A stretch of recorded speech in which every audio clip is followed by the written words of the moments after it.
Antarctica was a much bigger. Now, what the fuck is it doing on a map drawn in the 1500s, which we know was based on older source maps when nobody knew it existed in the 1500s? And my uncle's a photographer, and he would tell me you can't send the film. Like, if you have, like, you take a roll of film and awesome So pictures. how would they get it through?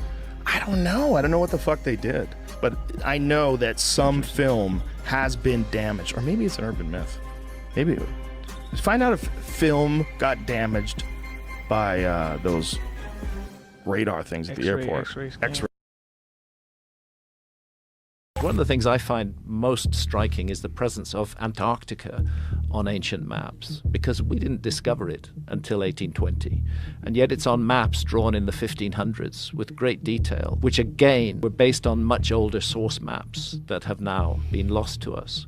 But if you go back to, for example, the Wolsey-Wooler world map drawn in 1530 or thereabouts, you find Antarctica is present. That map shows Antarctica exactly where it should be. Antarctica at the tip of South America, just south of South Africa. And well, they call it the southern land, and it's larger than it is today, but it was larger than it is today during the Ice Age. Antarctica was a much bigger. Now, what the fuck is it doing on a map drawn in the 1500s, which we know was based on older source maps when nobody knew it existed in the 1500s?